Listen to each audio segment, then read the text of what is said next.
আমার ছোট ছেলেটা আবার হঠাৎ করে অনেক বেশি অসুস্থ হয়ে পড়েছে। আসলে কি শুরু হয়েছে আমার সাথে আমি নিজেও বুঝতেছি না। কয়দিন আমি অসুস্থ, কয়দিন বাচ্চারা অসুস্থ। মানে একটা না একটা বিপদ লেগেই আছে। হ্যালো এভরিওয়ান, আসসালামু আলাইকুম। আমি তামান্না নাসির বলছি ঢাকা থেকে। আশা করছি আপনারা যে যেখান থেকে ভিডিও দেখছেন সবাই ভালো আছেন, সুস্থ আছেন। তো ঐদিন ভিডিও যখন করছিলাম সেদিন তার শরীরটা বেশ ভালোই ছিল। তো ভেবেছিলাম ঐদিন একটা ডেইলি ভ্লগ করব, তাই ভিডিও শুরু করেছিলাম। পরে অবশ্য সেটা আর কন্টিনিউ করা হয়নি।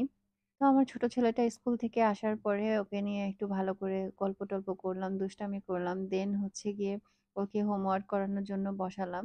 তো সে বেশ মানে সাথে বসে সুন্দর করে হোমওয়ার্ক লিখতেছিল মন দিয়ে। আর বড় ছেলেরও হচ্ছে গিয়ে এক্সাম শুরু হবে। তো সবকিছু মিলিয়ে মানে একদম যেই টাইমটায় হচ্ছে গিয়ে বাচ্চাদের একটু বেশি সুস্থ থাকতে হবে, সবকিছু সুন্দরভাবে করতে হবে, ওই টাইমেই হচ্ছে গিয়ে একটা না একটা বিপদ আসলে লেগেই থাকে। আল্লাহই হয়তো ধৈর্য পরীক্ষা নেয় আরকি।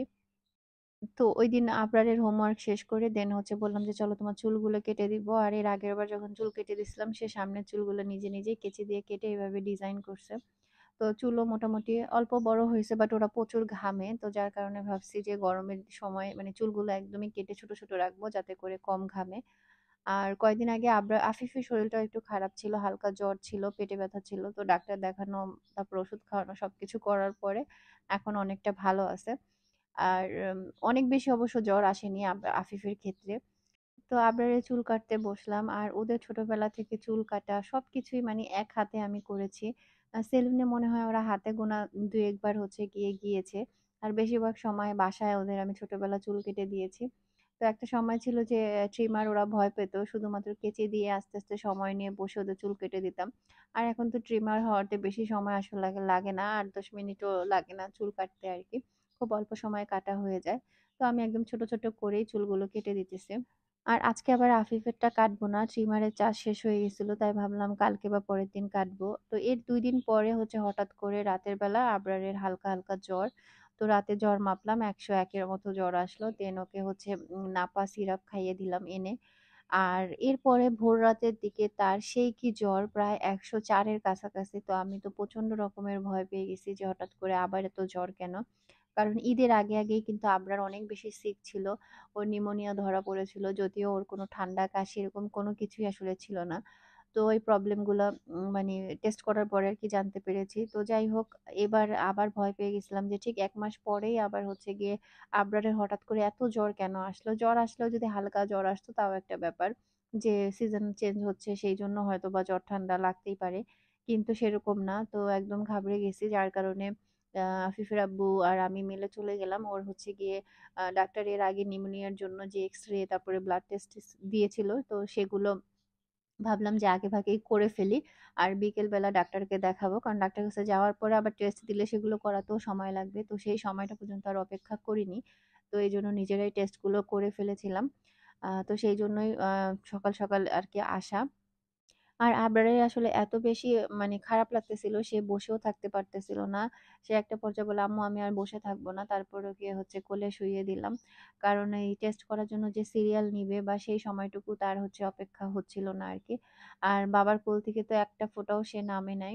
তো যাই হোক, অনেক কিছু বলে টলে তারপরে হচ্ছে তাকে ব্লাড টেস্ট করানোর জন্য রাজি করেছি। এবং সেখানে অবশ্য ওরা ২ ভাইয়ের ১ ভাইও মানে ব্লাড দেওয়ার সময় কান্নাকাটি করেন আল্লাহর রহমতে। আর ওদের তো আসলে ওইভাবে মানে সিলেটে থাকাকালীন আমি এক ভাইয়েরও কখনো ডাক্তারের কাছে নিয়ে ব্লাড টেস্ট করার মতো কোনো রোগ আসলে হয়ইনি আলহামদুলিল্লাহ। কিন্তু ঢাকা আসার পরেই মানে একটা না একটা লেগে আছে। তো এই নিয়ে এই ছেলেটার প্রায় ৩-৪ বার মনে হয় ব্লাড টেস্ট করতে হলো। বিভিন্ন টেস্ট করাতে দিয়েছে ডাক্তার, সেগুলো করাতে হইছে আরকি। আসলে বাচ্চা-কাচ্চা অসুস্থ হলে কেমন যে লাগে সেটা আসলে বোঝানোর মতো না। নিজে অসুস্থ হলে হয়তোবা শারীরিকভাবে একটু কষ্ট হয়। কিন্তু মানসিকভাবে সেরকম কষ্ট হয় না, টেনশনও হয় না। কিন্তু বাচ্চারা অসুস্থ হলে মানে এত মানসিক টেনশন হয় সেটা আসলে বলে বোঝানোর মতো না। মানে যে কি হবে, কেন হলো, মানে এইসব চিন্তা-ভাবনা করতে, করতে অবস্থা বেশি খারাপ হয়ে যায়।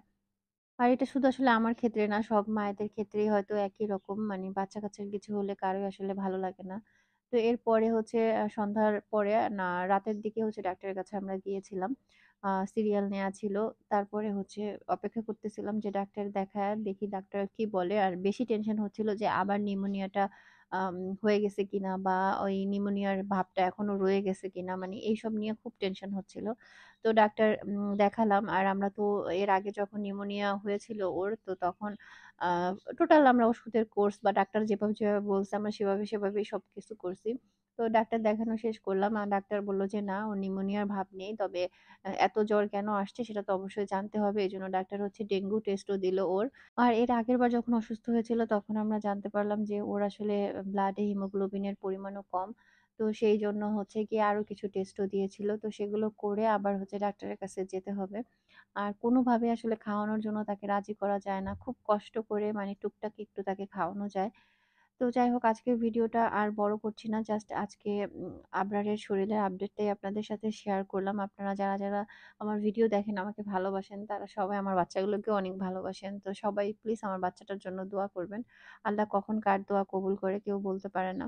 তো ভালো থাকবেন সবাই, আর ভালো থাকুক পৃথিবীর সকল বাচ্চারা সকল মায়ের কোলে। এটাই আসলে কামনা। আল্লাহ হাফিজ।